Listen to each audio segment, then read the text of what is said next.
இயேசுவே உம்மை வணங்குகிறோம், எம் வாழ்வை உமக்கு அளிக்கின்றோம்.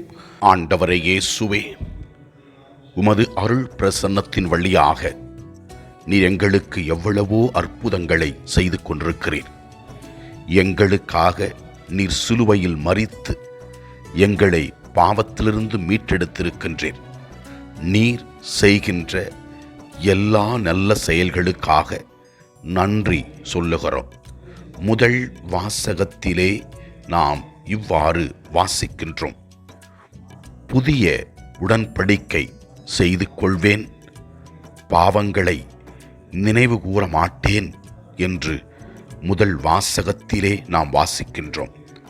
ஆண்டவர் நம் பாவங்களை மன்னிக்கும் பொழுது நாம் புதிய மனிதர்களாக மாறுகிறோம். நம் பழைய வாழ்க்கையை அவர் நினைவில் கொள்வதில்லை. நல்ல ஒரு பாவ அறிக்கை செய்வோம், இறைவன் நம்மை ஆசீர்வதிப்பார்.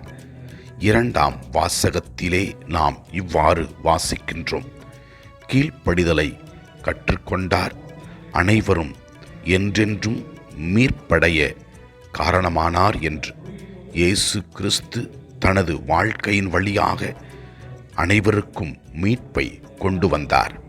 தன் இறப்பின் வழியாக நாம் அனைவரும் வாழ்வு பெற உதவி செய்தார். நற்செய்தி வாசகத்திலே நாம் பார்க்கின்றோம், இயேசு கிறிஸ்து இவ்வாறு கூறுகின்றார்: கோதுமை மணி மண்ணில் விழுந்து மடிந்தால்தான் மிகுந்த விளைச்சலை அளிக்கும் என்று கூறுகிறார்.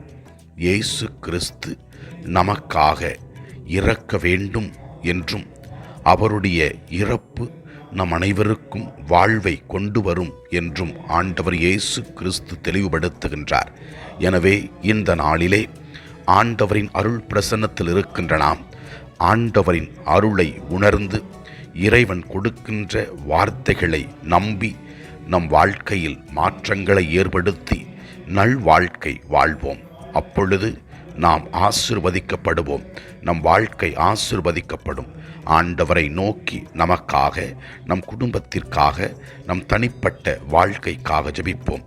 இறைவன் நம் அனைவரையும் நிறைவாக ஆசீர்வதிப்பார். நல்ல பாவ அறிக்கை செய்து மனமாற்றம் பெறுவோம், நாம் ஏற்றம் காண்போம். எல்லாம் அல்ல இறைவன், தந்தை, மகன், தூய ஆவியார் நம் ஒவ்வொருவரையும் ஆசீர்வதிப்பாராக. இயேசுவுக்கு புகழ். மரியே வாழ்க. ஆமன்.